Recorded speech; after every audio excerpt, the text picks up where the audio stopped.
Ashley, it is good to have you on the podcast finally. We had been planning this at Gen Con of 2023. How are you, my friend? I know, that's so crazy. That feels like it was so long ago, but also like it was yesterday. I feel like this last year has just been nuts. But I'm It's good. How been are you? eons. It's been eons, it feels like. And, last time we spoke, my son, my second born, wasn't even here. And now he's about to turn one. That's crazy. I know. I remember we scheduled to record, and then you're like, "Oh, I can't. My son's being born." I was like, "Oh my god!" Yeah. Congratulations! Oh, 1 years old. That's so exciting. My wife would have probably thrown a shoe at me if A I would have. 1000%, as she should. Absolutely. I have sometimes my dump stat is intelligence, but it Okay, is not fair enough. wisdom because I learned that that was not a good idea.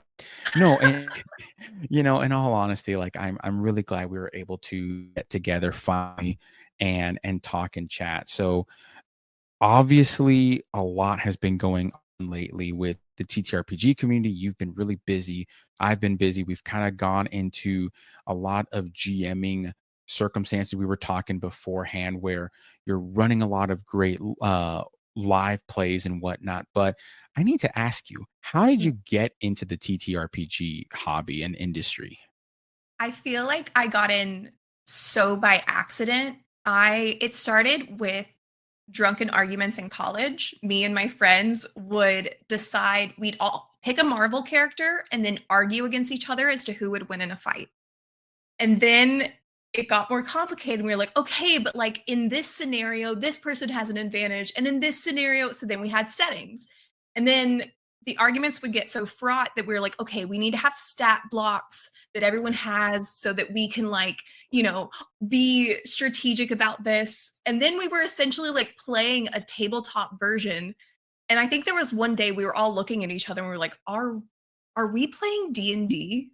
And after that, we made the switch formally, and I've never looked back since. That was like, oh my god, that was like 12 years ago now, um, Oh, nice. which is crazy. But yeah, I've always been big into fantasy and always big into storytelling and reading and all of that kind of stuff. So it was just kind of like a very natural progression. But I definitely think I like fell into it on accident. I didn't know anybody who played D&D. I never experienced it growing up, and it was just kind of like stumbling into it by trying to argue.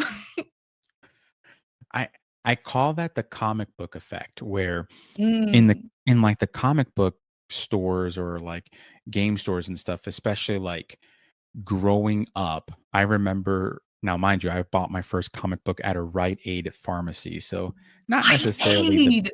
yeah, like that R.I.P. rip. It was such a fine establishment. Yeah, I miss it. You could get like cheap comic books and Pokemon cards, which now that I think about it are like you could have like I could have bought a car with some of those Pokemon cards, but whatever. Truly. What do Yeah. what do I know? Um, I remember hearing people say, "Oh, the Hulk would win in this fight." Well, no, wait a minute, Superman would. So, like, I think it naturally progresses. Like that is 100% a Mhm. natural thing that happens.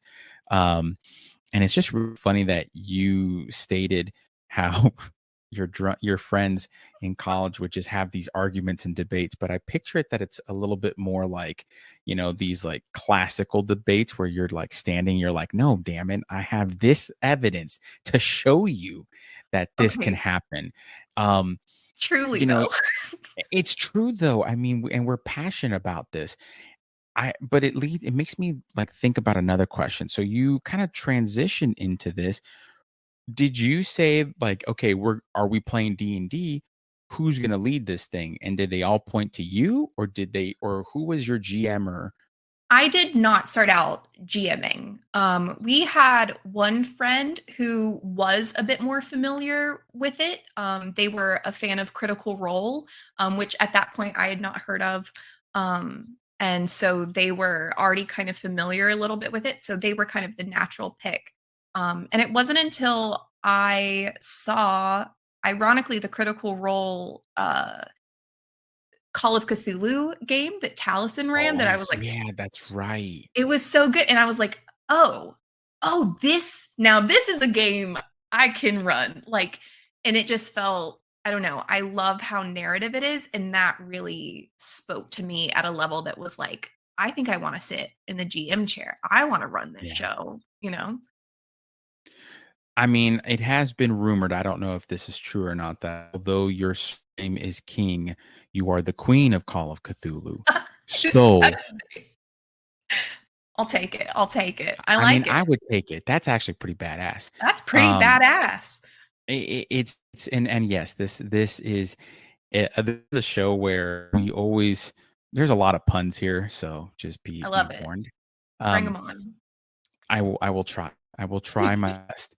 But with Call of Cthulhu, and you've mentioned how that kind of called to you. What were some of the things about Call of Cthulhu that kind of made you kind of spark some passion, or maybe like had a spark of inspiration? I think it spoke to things I was already pretty nerdy about and pretty like dug in. I've always been big into history. I've always been big into mythology and folklore and theology and psychology. And it really hit all of those things because there's a very I like that it's tied to our real world. So we For sure. can have these like otherworldly experiences in a context that we all understand. Like we can put ourselves in a fantasy tavern run by dwarves and all this stuff. We can imagine that, but there's something much more, I think, visceral of imagining you're just a person and something beyond your control is happening to you. What the hell are you going to do? Like that Yeah. situation really spoke to me in a way that I find really compelling to write a narrative for. And it's a game system that really relies on story and immersion and really like evocative imagery. And that's, I used to get in trouble all the time in school for writing, all my writing was too flowery. Um, and I could not be brief to save my life. And I feel like Call of Cthulhu lets me just go ham with that. And it kind of like lends into the efficacy of it. I'm Cuban. I can never land that plane. Like I talk and talk and talk. That's just part of my culture, man. Yeah, Like, man. and I think you mentioned about how like in the education system where we were, because I've received the same criticism where like Mm, our verbiage was too flowery, it was too um it would go on and on and on. And mhm. I found a correlation though that a lot of GMs are similar, that Yeah. they're able to kind of, and there are a lot of folks in the TTRPG, and this is why I shouldn't say the industry, but we work in it, so it's kind of hard not to. Mhm. But us in the hobby are people who are so creative that like when we love a thing, we're going to talk about it forever. Like Yeah. how many hours do you have? Like do you can you hear me talk about our world for X amount of time? So I find that encouraging that other people felt that way as well, and hope that others hearing this kind of feel okay to accept that they can be, or if they identify the same way, that is Mhm. completely okay. You also Absolutely. mentioned, because Certified yappers, all of us. we should make a shirt called Certified Yappers that we wear I at would Gen Con 2025. yes. All right. You and me. I'm gonna write this down. Amazing. Um, and I am actually, yeah. All right. For the folks out there, it might have a weird pause, but I just wrote it down to remember because I have a dad brain, so I forget things. Certified Yappers Yeah, I 25. can't wait for All our right. matching outfits next year, Brian. It's gonna be so I'm good. okay with that. We Yeah, will discuss, because now my brain's thinking it's going like a mile a minute, and I I need to know. reel myself in. Um, but Call of Cthulhu, I've Mhm. heard good, bad, a lot of different things, Mm, because of the setting, because of the influence from Lovecraft, and I kind of want to like put it out there really quick. A lot of times, we as GMs and us as GM, not only you and I, but us, the folks in the audience that mm, are GMs, we understand that the source material and the person who wrote it can be two separate. You can Right. separate it, but there's sometimes a little bit of integration that naturally happens, right? So when you Mm. got into Call of Cthulhu, did you ever have anyone kind of butt heads with you or present some sort of difficulty or challenge because of some of the nature or the background of Call of Cthulhu? Me. I okay, let me get on my HP Lovecraft sucks soapbox for a second. Go Um, for it. which is wild to say knowing that this is my favorite system, but I will say there's so many other really talented cosmic horror writers out there. Lovecraft just happens to be the name that everyone's familiar with. I Sure. I've never actually run anything within the Lovecraftian mythos. I Mhm. think that the game system is a really good framing for really any flavor of horror. You know, I've done like modern pulp horror, I've done Victorian ghost hauntings, I've done, I have a Regency game that's very about like etiquette and trying to navigate like a horrible situation while still being like in Oh, society. I love Um, that. which is really fun. But like, I personally don't really connect with the Lovecraftian world. I don't, there's no hate to anybody who does. Like, it's near and Sure. dear to a lot of people and it's been so influential. I just personally like and I've read a lot of Lovecraft to, as research and to form my own opinion of it. I feel like a lot of it boils down to like, and then I saw this thing that was so scary. I can't even put it into words. There's no words to describe how scary it was. And I'm like, that's not good writing. Like, Yeah. so beyond just like him as a person and his Mhm. like xenophobia and other like myriad of personal issues and flaws, I don't think his writing is the end all be all for horror. At least For in my sure. mind, like I've always been more into like the Shirley Jackson, the Edith Wharton, the Mary Shelley. Like I really respond more to gothic horror and that slow creep of like and that's what speaks to me and that's what I like to pull from influentially. And I think that the Call of Cthulhu game system is extremely flexible in that you can attribute like any flavor of horror to it because it's a really good skeleton to build around.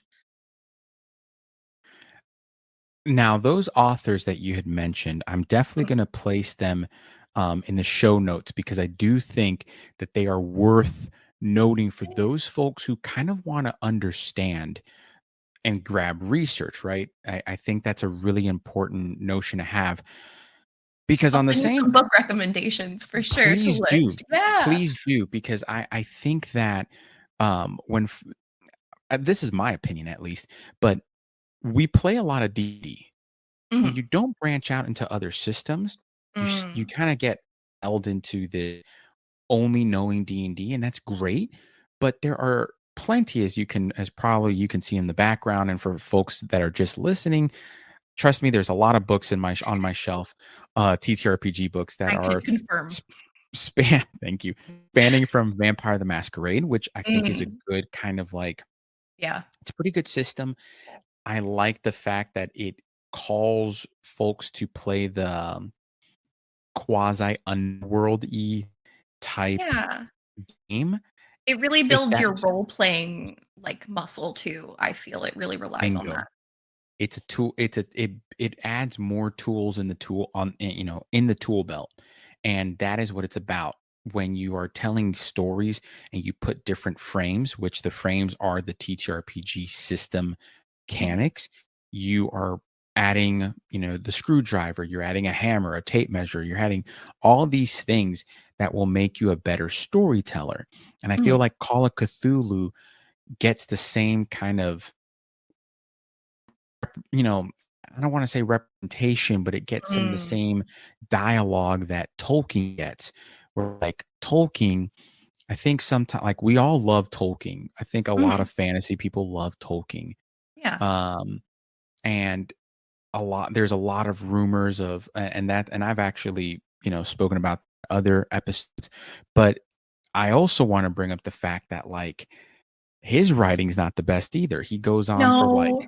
paragraphs, Yeah. but that's, kind of like who he was. And he was a great linguist and obviously a great world Yes. builder I love to say versus his writing proves that he was a very good linguist, like yes. yeah. And also probably some and he is someone who unfortunately dealt with PTSD Yes. post World War One, and no one Yes. like we are the age of compassionate people and feel like we forget that. Mhm. Like, hey, he's a guy that dealt with that and dealt with a lot of demons, so to speak, but took that negative and turned into a positive and a healing factor. Mhm. Um, Now, like George R. R. Martin, he's not a bad writer, except I don't like some of the things that he focuses on from Mhm. sensitive topics. Let's just say that I Mhm. don't agree with that.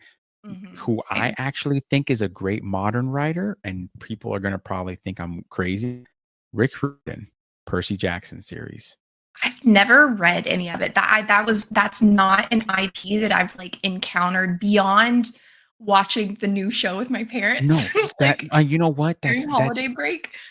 you're not the only person. It might sound weird that I'm reading and recommending like middle school and high school level books, but But my young wife adult fiction is so good right now, like, it is. truly. And it is. And my wife was a middle school educator for like 10 years. Mm. And she asked me, like, hey, from a storytelling and like kind of nerdy perspective, what do you think about this? And I'm over here like, oh, I will, don my glasses and Mhm. do that. And I used to be a historian. I used to do a lot of like his cultural historiography for like academia and whatnot. And I looked Very at it cool. and read it, and I finished the first book in like a day, and I was like, oh, this is great. Mhm. And it was because of the writing. And I feel like, as you mentioned, when you're writing um, for Call of Cthulhu games and Mm. whatnot, you have to be inspired and you have to feel connected to the material, right? And Yes. you mentioned the certain authors, but what are other ways that you, in order to get like your writing juices flowing, what are the Mm. things that you do? What's your process for writing to get that spark and to get that connectivity?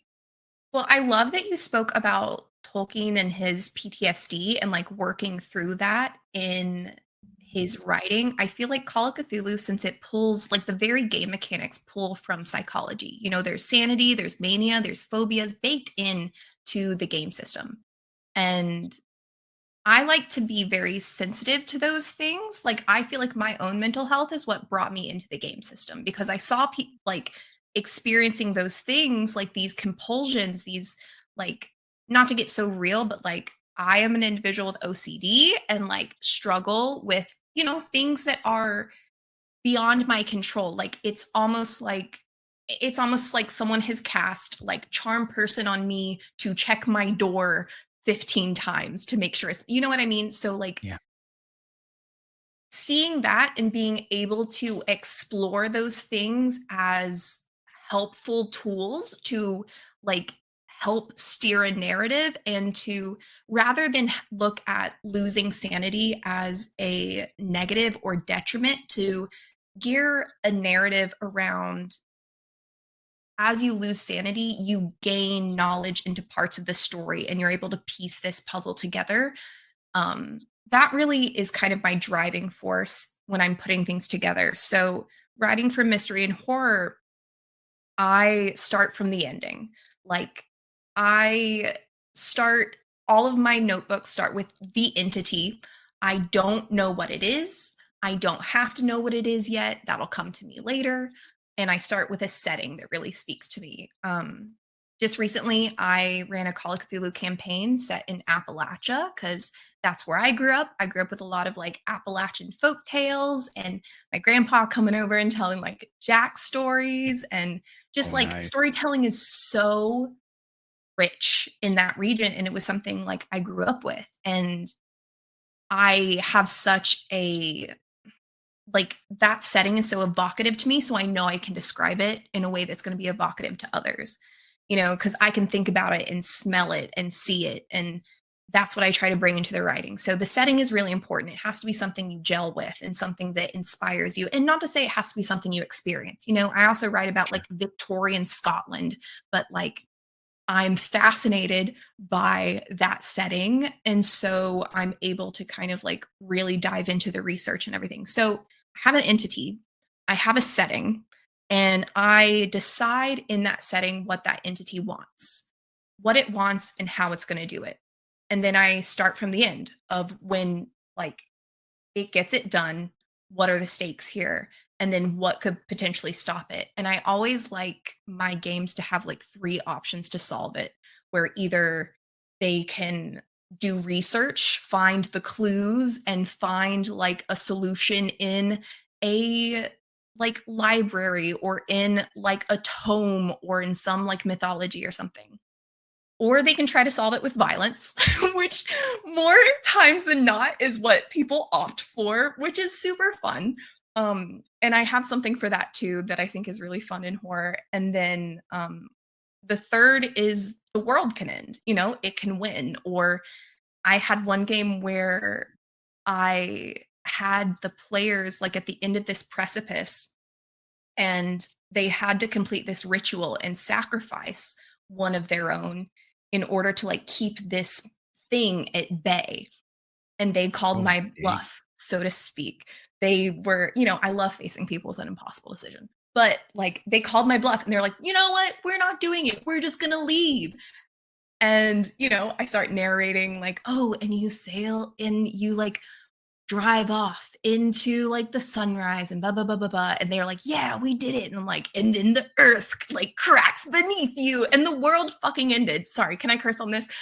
Yeah, absolutely. You're fine. Okay, believe it if you need. But the world ended. And so they called my bluff and the apocalypse happened. And I love that ending too, because I think cosmic horror is so much about that like helplessness and that Yeah.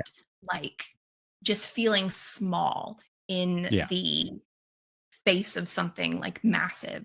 um so that's kind of like how I start with something, but it's really the Okay. setting that pulls me into it and pulls me through it, because I want to explore that fully and really like put myself in that setting. Like, what is it like to walk through a Victorian home when the lights have gone out and I have nothing but a candlestick and the floor is creaking under my feet and there's noises on the roof and, the rain is pattering the windows and all of this? Like, horror movies are so good because they don't shy away from languishing in those moments. Yes.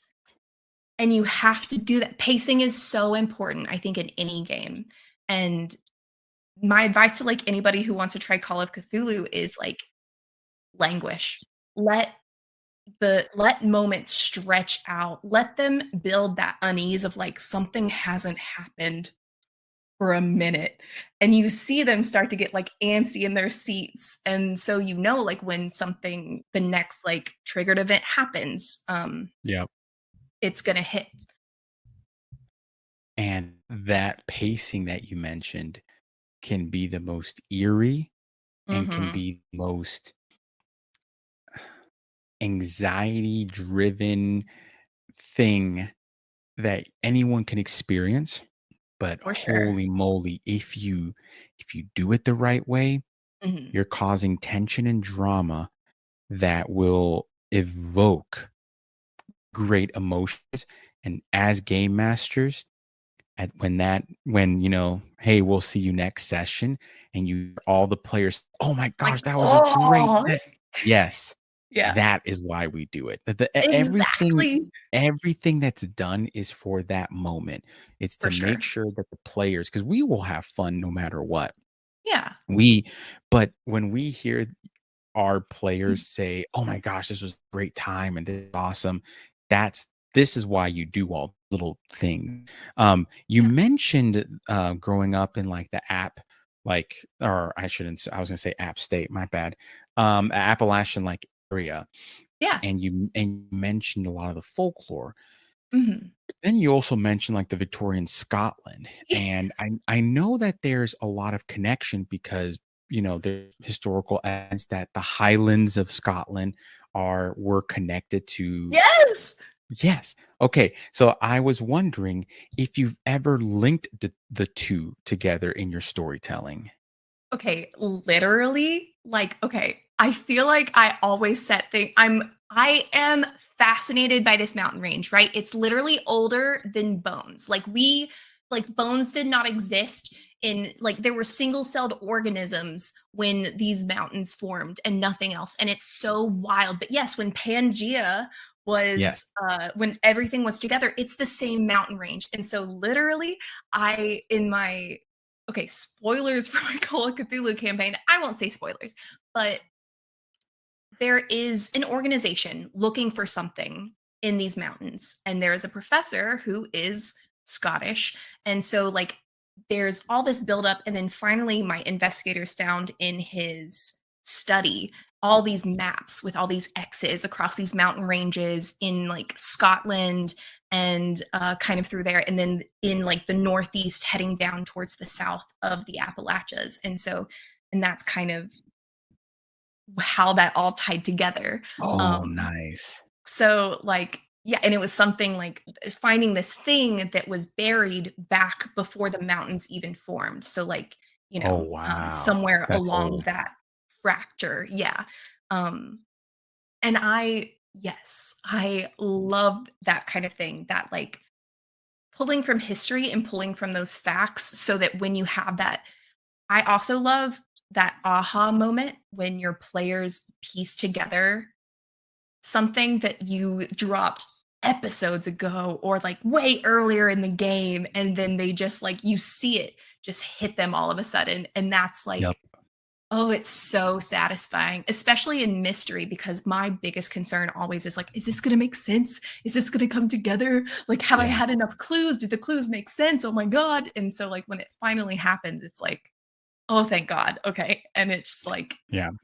yeah, it's just such a Do you cool feel like feeling. it's a fulfillment of what you had planned, like almost a relief of, okay, thankfully they got like I wrote this and thankfully got it. I think so. I definitely think my writing has changed. My very first Call of Cthulhu game I ran, I wrote like it was a screenplay. I was like Okay. imagining it and I was like, "Oh yeah, I'm going to say this and then they're going to say this and I'm going to respond with this." And then immediately we were off script and I was overwhelmed. And that feeling of like I wasn't as comfortable like in GMing and with coming up with things on the fly yet. And so that used to make me so nervous. But that Yeah. same game that I wrote, what, 6, 7 years ago now, I run it um, as a guest trainer for Geek Therapeutics. I've run it like something like between 20 and 30 times now. It's insane. And it's Nice. never been the same once, and it's literally a joy. I look forward to it every time because I'm like, what are they going to do this time to throw me off? Like, it's so that moment is so exciting to me now that, like, I think that that just comes with repetition of running a game. And, like, yeah, it's just, and when those clues come together, it is that, like, oh, this worked. Thank God. And, you Yeah. know, um, and I will say, like, I very much believe in the 3 clue rule. Anything that you need your players to trigger, you're gonna have to reinforce it at least 3 times. The first time is potentially discarded. They're gonna, like, have the information, but it's not really gonna sink in. The second time is a repetition that kind of, like, sparks their interest, but they may draw the wrong conclusion. And then the third clue that points them kind of to the same place is going to really kind of solidify things for them. And, like, that really changed the way that I looked at things. And also, instead of trying to write them as a screenplay, I just have my entity and I have my timeline of shit that's happening. And it's Yep. happening regardless of what the players do. Like, they're going to interact with that timeline naturally as they progress through the setting because they're in the same place. But, like, that timeline is all I really have to keep track of. And act on and, obviously narrate the players as they walk through these things, but behind the scenes, these things are happening. And especially in cosmic horror, it lends to that like helpless feeling like these things are happening out of our control. For sure. And something that has always called to me because I feel that I'm more of a fantasy, high fantasy, steampunk, Mm. Love solar some punk steampunk.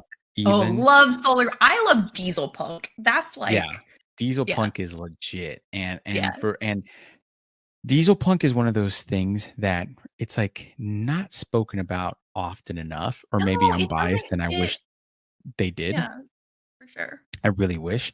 But I tend to go into that route. But Mhm.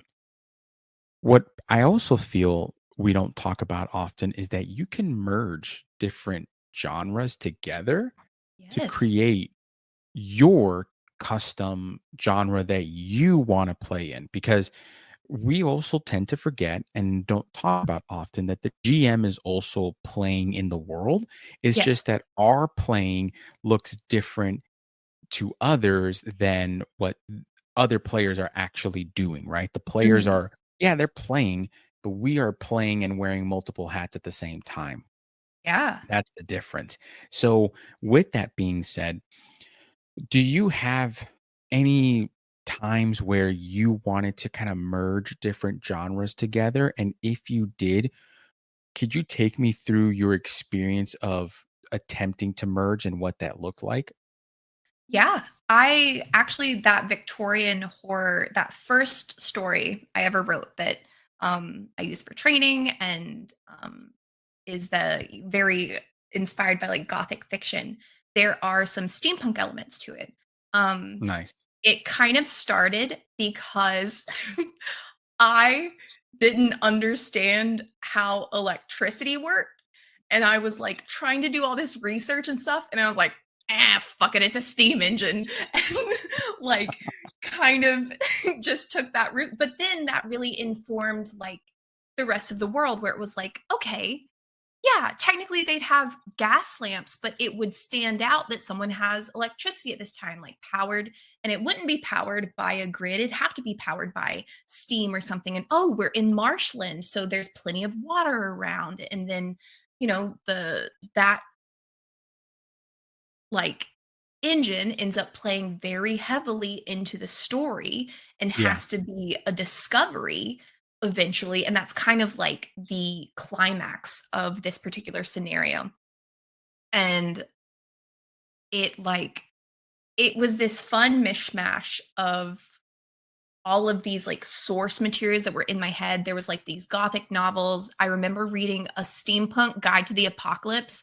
Shout out to anybody who downloaded that free PDF back in like the early 2000s, but it like that stuck with me so heavy and I feel Yeah. like I understood all these like concepts of physics through that lens Yeah. that didn't stick otherwise. Um, and so it's easy to kind of default to that. And yeah, I love merging those things. I like, I don't know, it is really fun because then it really becomes your world. And For sure. the rules of it and the expectations of it are unfamiliar to the players, but that like eggs them on into like, okay, I want to discover more about this. That's strange. Like that's unfamiliar to me. Like I'm going to poke this a little bit more. And if you can tie that into the things you want them to poke, then you're just like you're moving the story along by just making it intriguing. What I have loved about your style is Mhm. that you reverse engineer everything and you think of the end in mind. Mhm. Where I feel like oftentimes we were taught, like our generation of GMs were taught the opposite, right? And you Mhm. see a lot of the old school GMs that let's be honest, the old school GMs had a dungeon in mind. Right. And they had to use that reverse engineering because obviously Dungeons and Dragons, it's in the name. Yeah. But we had to think about, okay, there is this thing end of the road, and Mhm. how are the players going to get there? What puzzles, traps, enemies, and then what big bad evil thing is going to be at the end. Right. So it was a little bit of that, but then it kind of got lost Mm. in the editions, and Mhm. all other RPGs came out. And then it was like, okay, build a giant world and go, but Mhm. no context behind it. Why is the world this way? Right? Like, why? Right. Like, one of my players asked me in my homebrew campaign, oh, why are the dwarves super like OP and badass? And that's one, because I'm biased and I love dwarves. Like, if Uh-huh. anyone wants to ever bribe me, like dwarf minis, any dwarf anything, I'm like, I okay, sure. see. Like, you're I cool. I see. got it. Like, He's come over sharing to the all house. his secrets. I am sharing all my secrets. I might as well. Mhm. Um, but I then said, well, I didn't want like, I mean, I shared that because I'm like, damn, that sounds kind of like pathetic. But then I thought about it and said, well, Oh. wait a minute. Like, I got to come up with a reason. And then I just like did research and thought and thought and thought and looked at the lore, because it's not pictured, but I'm very proud of the composition notebooks that I've like wrote and had since I was like, I don't even know Yes. how old, of just like constant writing. And I just went back and saw, oh yeah, the dwarves were like kind of like the old empires, that they are still around because they're a Mhm. hardy, stubborn people. But in Hell the yeah. world, they were pretty much treated like dirt. So they had to Mm. form together, and Mhm. they had to like kind of stick together from a familial perspective. So they built all these things, and they basically like, built this community that's separated from everyone. So yeah, they have the nicest things, but that's because they had to they had to prove themselves to the world Yeah. and whatnot. So and again, it's the little things that make that kind of trigger us to Mhm. writing in reverse, as Yes. I'd like to coin. But with that being said, in your and in the like coming from like paper and thought to like actual playing, could you explain some of the difficulties that you've had in that process? What are the challenges that you faced that you were able to overcome? Ooh. I think okay, one, I love that you mentioned, like, the cache of, like, old journals that I'm pretty sure every GM has. Like, I keep every scrap of paper I've ever written anything on, and if I'm really, Same. like I'll, like, flip back and find, like, 2 words that don't make sense, and then I'll be like, "Oh, yeah." Anyway, love that. I'm a I total feel like hoarder when it comes to that. Like, same. it's bad. It's bad. Same. I feel like that's a universal experience. Every GM is a Yep. notebook hoarder and a certified Yes. gaffer, proven. Um, 100%. And like, when it is my time to go, they will find composition books of my work. And then yes. I'm also corny where like I keep like all the letters and like cards and notes that like friends have ever That's done, so like given me, cute. but I don't know where I've put them. So you might get like a really heartfelt letter and then lore of like some elven kingdom. And That's my kids and beautiful. grandkids are going to be like, what the hell is this? So, joke's Yeah. on you, future kids and grandkids hearing this. No, I'm kidding. My legacy is gonna be like, "What the fuck was wrong with her?" Because it's, like, all these, like, horror things and, like, creepy shit and stuff, but, like But the anyway. good thing is the future generations will know you right now and see how lovely of a person and that you're not fucked up. So like, hey, works out. You know what? Yeah. Yeah, works out. Yeah. It's a fun juxtaposition. But back to your question, like I think I had to learn not to be so rigid with myself when it came to writing backwards and to like I set up traps for myself without knowing that I was, where I was like, this item only makes sense in this one drawer, in this one room of this mansion. And of course, that's the one room they never go in. Like, Yeah.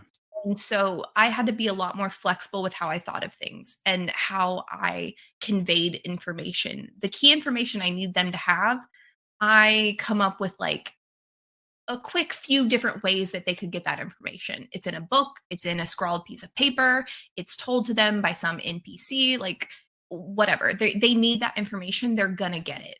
And you have to be a little bit more flexible with those things. And that was really hard for me to learn because I think like I don't want to blame it on my OCD, but like very much I feel like there's one right way to do things a Yes. lot of the time. And I really struggle to deviate from that. And so in my head, if like the narrative makes sense this way, they go into this room, they find this one thing, and on and on. And I honestly think that GMing has helped me so much to be flexible with those things and to let go of the idea that there's one right narrative. Because the most validating thing I think as a GM is when your players surprise you and when the narrative surprises you and you're able to like you I think we know we those moments of pause, right? Like to me, I'm like, "Oh my god, this is taking me forever." But then I like watch it back and I'm like, "Oh, right. I like it was no one would have noticed that I paused for even a moment." But like Yeah. those moments where you're truly dumbfounded and then you just like, "Oh, yeah, I know this world. I know this story. I'm like this thing happens," and you just come up with it on the fly, like that has become so exhilarating and so like validating for my own confidence and my creativity, but also in like I think helping to rewire the way my brain kind of encounters things as a default. Like there isn't one right way for a tabletop game to go. You know, if you want one right way for a story to go, write a book. Like, and nothing against that. Like, there's a lot of merit to that. But we play tabletop because we want that collaboration, and we want not only that collaboration, but I think to bring people into our world and our story in such a personal way. And when that happens, like, it's just the freaking best. Like, now I love being surprised. Oh, you're absolutely right.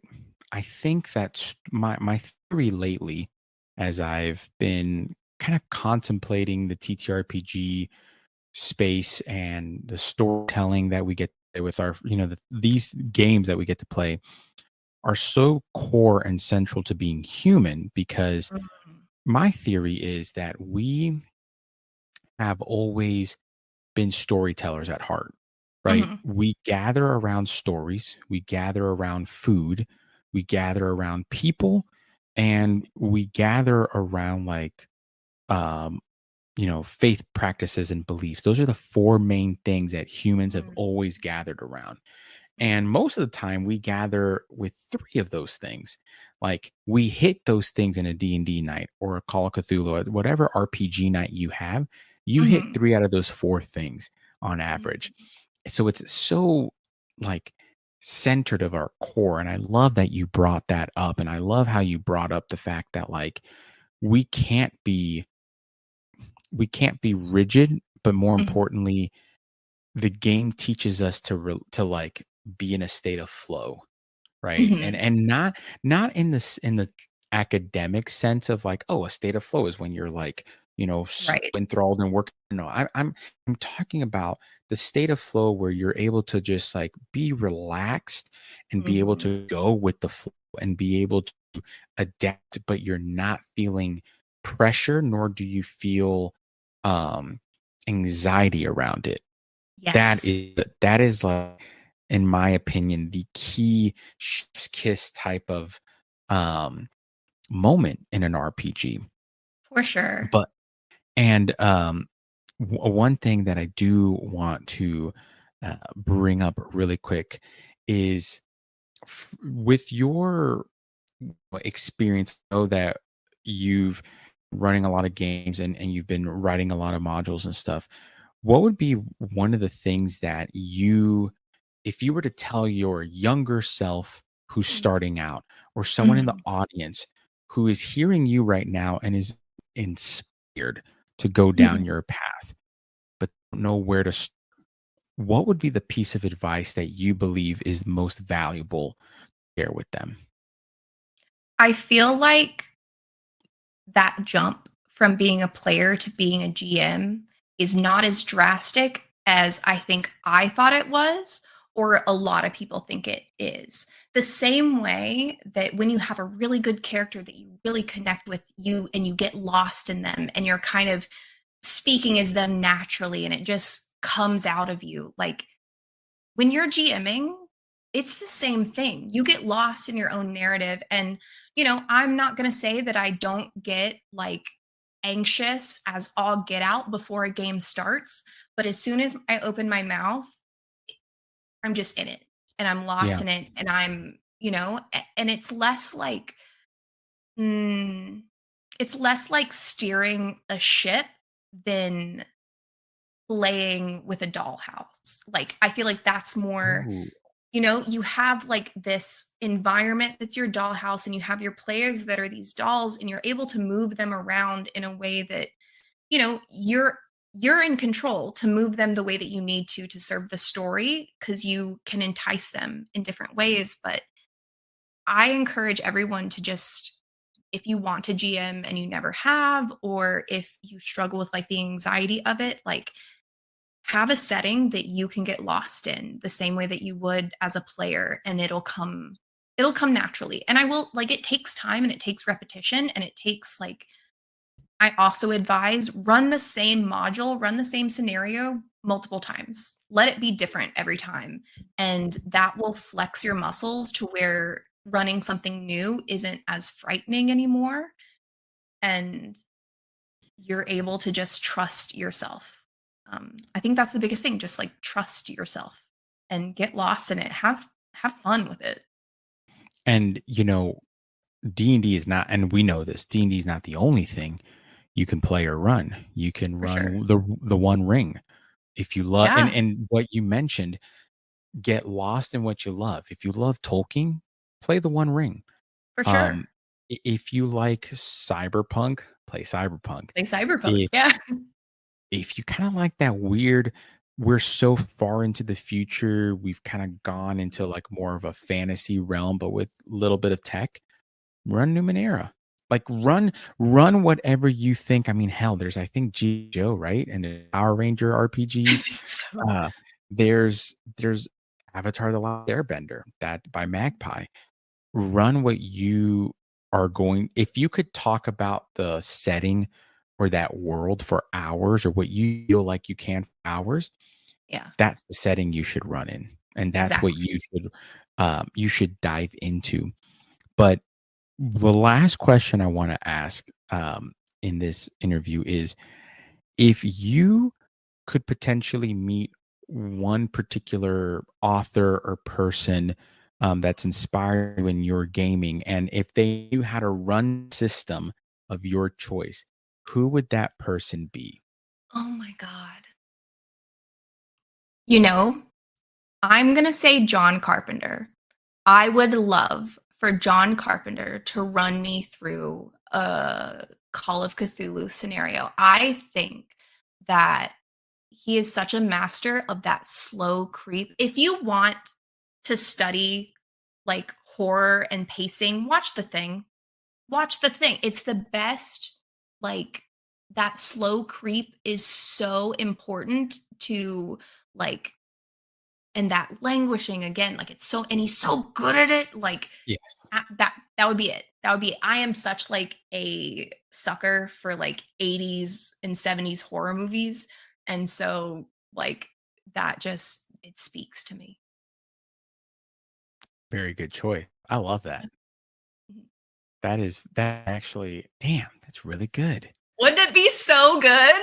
Yeah, now that it's like solidifying in my brain now, I'm like, oh, that would be a fantastic, even just like a little mini campaign. That would be phenomenal, because with the Right? mini campaign, you don't have a lot of time, but No. you have enough time Yeah, to really lay in some crazy antics, but really tell a great story in that for time. sure. Yeah.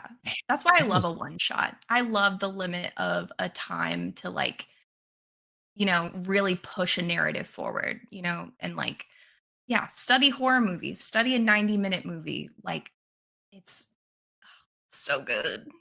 each movie that you watch could be a campaign. Each TV For show, sure. each anime, manga that you read, whatever, could be that. And I think it is a warning though.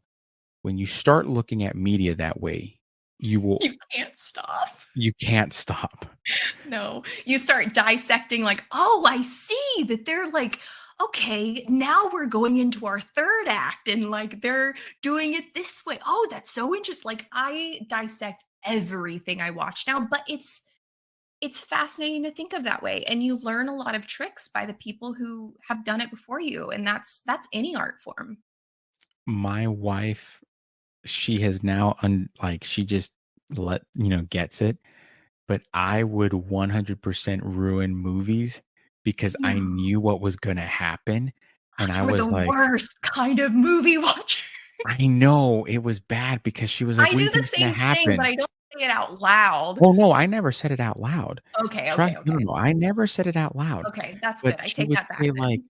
"No, no, no, you're fine." She would say like, "Oh, how did you know this was gonna happen?" I was like, "Yeah, 'cause of this, and that." And then Yeah, she was like, "Oh." And then, I mean, mind you, the only thing like I think anyone can spoil is like your typical cheesy, like made for TV movies like that. You can spoil all you want. that's fine. It's part of the fun to do that, yeah. 100%. But also, I learned never mess with a Hallmark movie, and it's not from my wife. That was from my beautiful, my mom, who then Mhm. bonded with my wife, and then I couldn't use that analytical prowess. So my that That's was a the real that shame. Yeah. it was the bane of my existence. It was Brian's bane. Hallmark is Brian's Hallmark bane. movies is that's the secret. Okay, yeah. No, I love them. 'Em. They're actually I do great too. movies. I watch them with my grandma every Christmas. It's literally my Shit. favorite thing to do. Yo, that Imma come over to grandma's house and be like, Alright, "Hi." it's on. We're gonna wear our matching shirts. "Hi, Mrs." Actually, I don't know what you call your grandma, but Imma call her Meemaw I because call that's her what we all Pumpkin. Pumpkin? That is Pumpkin. the sweetest. Shoot, I was just gonna say Meemaw because that's what we call grandmas here in the South. No, my great grandma was my Meemaw, and Okay. then yeah, this is my grandma, so she's Pumpkin. It's a whole Okay, well, I was gonna say, "Hey, Meemaw, you don't know me, but I've heard great things about you. We're watching Hallmark, and Imma get fat. Make me some food, please." Alright, I'll see you at Just Christmas, Brian.